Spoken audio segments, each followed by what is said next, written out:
Bien-aimés du Seigneur, loué soit Jésus-Christ, nous célébrons en ce jour le troisième dimanche des carême année liturgique B.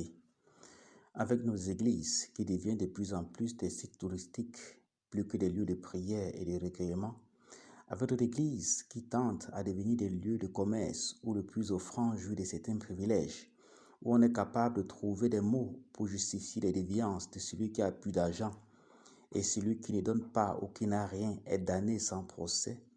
Si Jésus revenait à cette heure, utilisera-t-il un simple fouet pour nous expulser comme jadis à son époque ou une bombe atomique? Dans l'évangile de ce jour, il est question de la purification du temple. Cette purification ne signifie pas une attaque contre le temple, mais contre les abus. En effet, le commerce des animaux était légitime selon les normes en vigueur. Seulement, il devait se pratiquer dans un espace bien précis. Il était aussi compréhensible que pour les monnaies en usage, lesquelles en raison de l'image de l'empereur devaient être considérées idolâtriques, on pouvoir à leur échange en monnaie du temple, justement dans le vaste parvis des gentils, et que là, on vende aussi les animaux à sacrifier, car certains effectuaient un long voyage pour se rendre au temple, et ne pouvant pas voyager avec l'animal à sacrifier, ils pouvaient en acheter dans cet espace une fois arrivés au temple. Ce qui pousse Jésus à agir est que, selon la disposition architecturale du temple, cette confusion entre temple et les affaires ne correspondait pas à la destination du vaste parvis des gentils.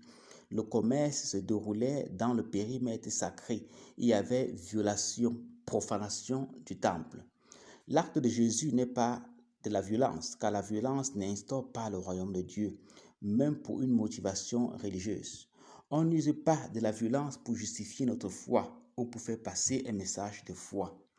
Un temple qui est devenu un repère des brigands n'a plus la protection de Dieu. Un temple qui est devenu un repère des brigands cesse de couler l'eau de la grâce qui assainit tout ce qu'elle pénètre. Un temple devenu un lieu de commerce ou de simonie cesse d'être un refuge dans la détresse, un lieu de ressourcement, mais un lieu d'exploitation et d'étranglement économique jusqu'à l'asphyxie. Un temple devenu un lieu de commerce cesse d'être une rivière de grâce, mais de disgrâce. Un temple devenu un lieu de trafic, cesse d'être un lieu de rencontre avec Dieu et son peuple, le Dieu qui sauve et libère. Nous sommes des maisons que Dieu construit, des temples de l'Esprit Saint. Ces temples que sont nos corps doivent être le lieu par excellence où Dieu est invoqué et glorifié. Un corps devenu un lieu de commerce n'a pas la protection de Dieu. Un corps devenu un repère de haine, de jalousie, de rancune n'est plus un temple où le nom de Dieu est invoqué.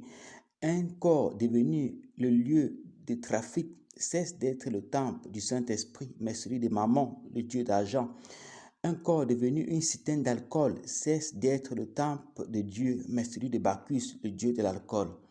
Par la purification du temple, Jésus dit non à l'exploitation et à l'aliénation des êtres humains au nom de Dieu, non à la profanation des églises et des corps sous toutes les formes, au trafic des organes, de prostitution, habillement indécent. Par la purification du temple, Jésus indique qui et quoi détruira réellement l'église et le temple de notre corps.